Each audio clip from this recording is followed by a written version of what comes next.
after I'm set at 0, you want to work your way in between. You don't have to do it from this position, but up here, either wherever you can. I figure like this is the best point. There's another point over here you can use. I want to use this one.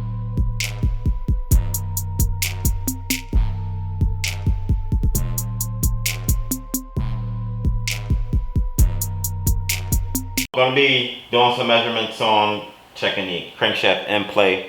I'm working on 2 cameras, so I'll try to do everything simultaneously.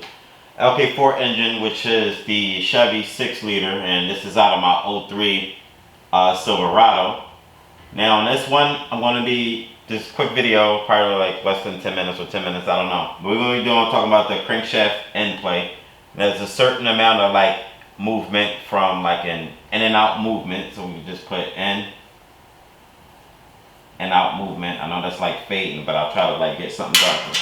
And this type of movement, which literally means it exactly, it's a certain amount of space and distance which is allowed, because if you have, you know, too little or too much, you want to be at a certain like measurement or whatever.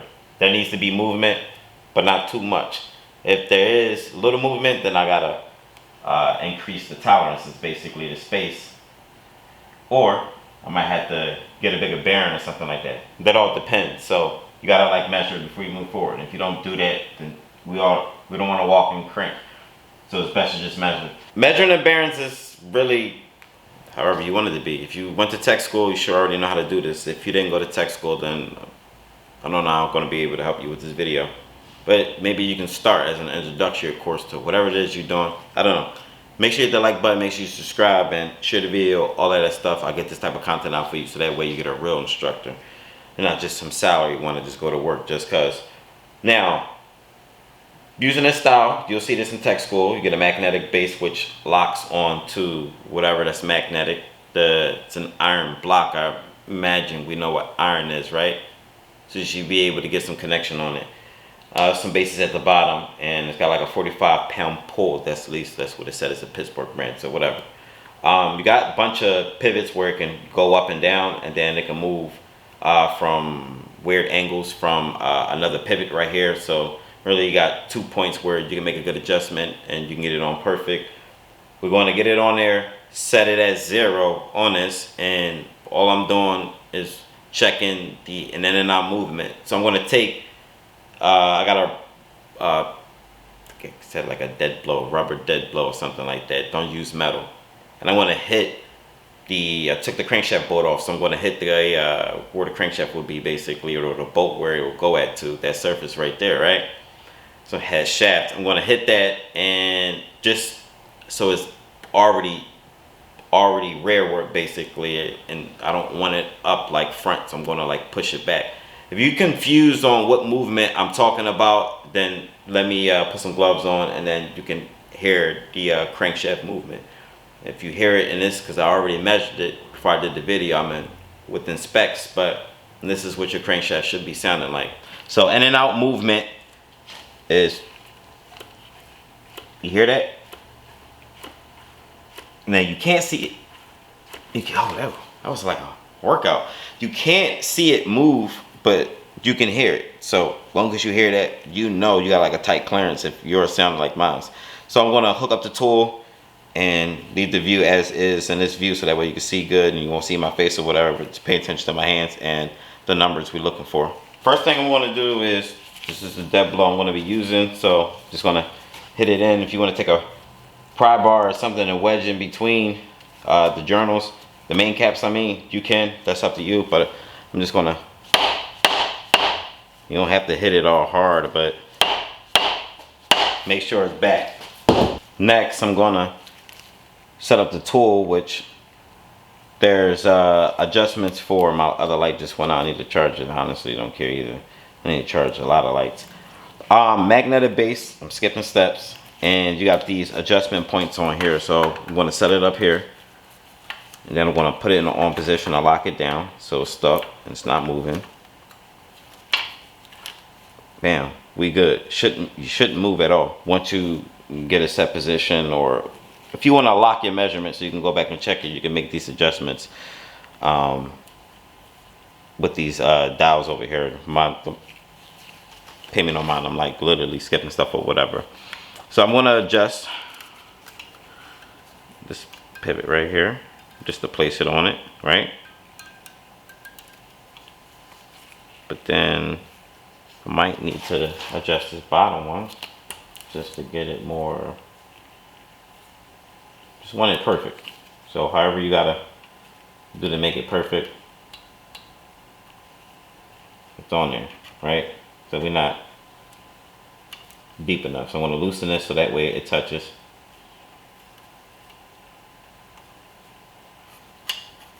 So it's good, we on there. Adjust the camera settings so you guys can see better and you got a good zoom position. So I'm gonna zero this out. Don't be all aggressive on it, but if it stops one way, you make sure you go the other way. At least let that, we lost a adjustment a little bit, but you want to be spring loaded on there like that. So I'm going to rotate this around other way, make sure we have zero. So you may be off just a hair, just compensate, but when you on there, you on there. So we are zeroed out and we are on there, center on the shaft with the surface. After I'm set at zero, you want to work your way in between. You don't have to do it from this position, but up here, either wherever you can. I figure like this is the best point. There's another point over here you can use. I want to use this one because I got these two guys next to each other.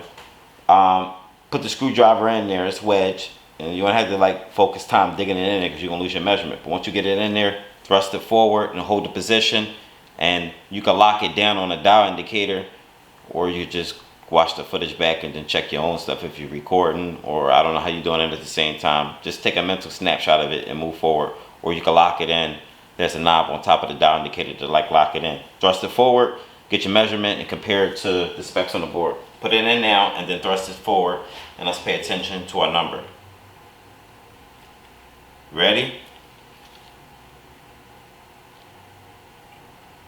All right, so I will give me a nice solid 4.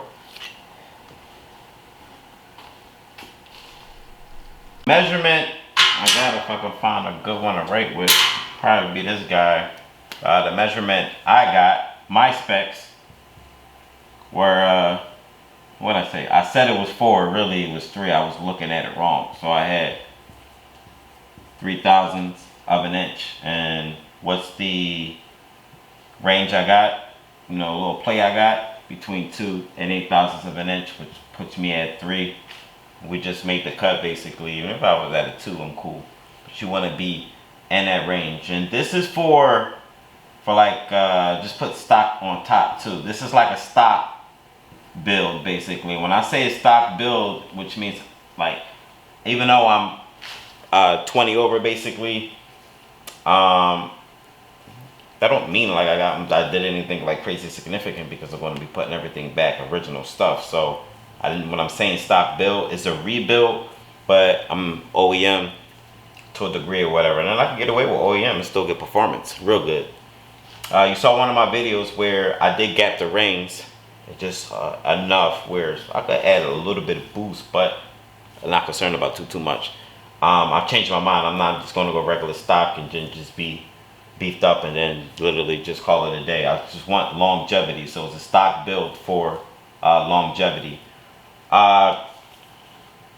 Pretty much at this point, I'm ready to start put my oil pump on. I don't want to use the old ones I got. I'm going to get new ones and make sure the seal's in there real good. Pickup tube, the one I want to use is clean. I got like spare parts because I bought an extra 6 so I can use stuff or whatever from left and right. Doing the heads afterwards, and I already got like a gasket kit and everything ready to go.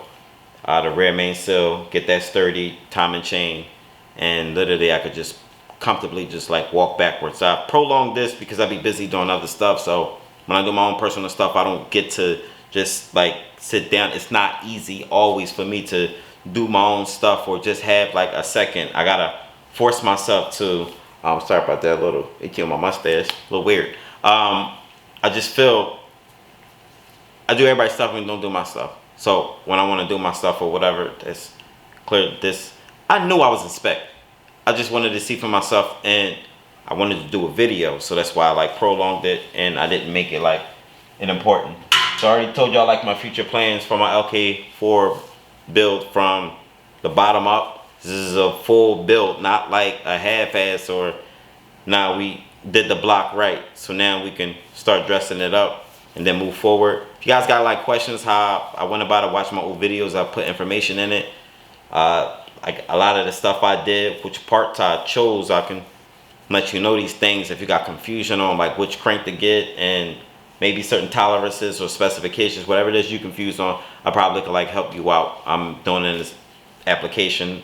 I did this in a way where it was planned. It wasn't like nothing random. So I had to like plan these things out, and then it just went the way it's supposed to. Could it be done fast? Yeah, but what's the fun in that? And I got other stuff to do. But at the same time, I'm having fun with it. I'm done. Leekautorepair.